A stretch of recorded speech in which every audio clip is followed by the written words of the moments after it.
Hello বন্ধুরা, চলে এলাম নতুন ছোট্ট একটা মিনি ব্লগ নিয়ে। আমি আর আমার মেয়ে চলে গেছিলাম ফিশ অ্যাকোয়ারিয়ামের জন্য কিছু ছোট ছোট মাছ কিনতে। কিছু গোল্ডফিশ ছিল আমাদের অ্যাকোয়ারিয়ামে, কিন্তু গোল্ডফিশগুলো কিছুদিন যাওয়ার পরে মারা গেছিলো। তো মাঝখানে কিছুদিন ভাবলাম না আর মাছ কিনবো না, তো আমার মেয়ের জেদ, না কিনবো মাছ কিনবো, চলো গিয়ে কিনে আনি। তো সেজন্য চলে গেছিলাম ফিশ অ্যাকোয়ারিয়ামের দোকানে, সেখানে মাছ কেনার জন্য। তো সেখানে গিয়ে একজন নন বেঙ্গলি, মোস্ট প্রবাবলি বিহারি একজন ব্যক্তি, উনিও মাছ কিনতে এসেছিলেন। উনি আমাকে বললেন, आप लोग, আমাকে নয় আমার মেয়েকে মোস্টলি বললেন যে तुम लोग क्या मछली खरीद के पालोगे, तुम लोग तो उसको भाज के खा जाओगे।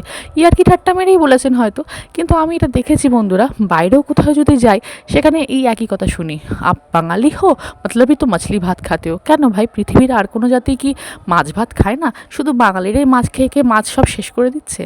যাই হোক যাক, আমি ওনার সঙ্গে কথা না বাড়িয়ে মাছ কেনার দিকে মন দিলাম। আমার খুব ইচ্ছে ছিল ফুল মুন ফাইটার ফিশ কেনার, কিন্তু ফাইটার ফিশ একটার বেশি একটা অ্যাকোয়ারিয়ামে রাখতে পারা যাবে না। তাই কিছু উইডো ফিশ এসে আমি কিনলাম, ওগুলো অনেক মাল্টিপল কালারের থাকে আর ওদের লাইফ স্প্যান অনেকটা বেশি। তো সেই মাছগুলো কিনেই আমরা বাড়ির দিকে রওনা দিলাম। তো তোমাদের কার কার বাড়িতে অ্যাকোয়ারিয়াম রয়েছে সেটাও জানিও, আর আমার এই মিনি ব্লগ কেমন লাগলো সেটাও জানাতে ভুলো না বন্ধুরা।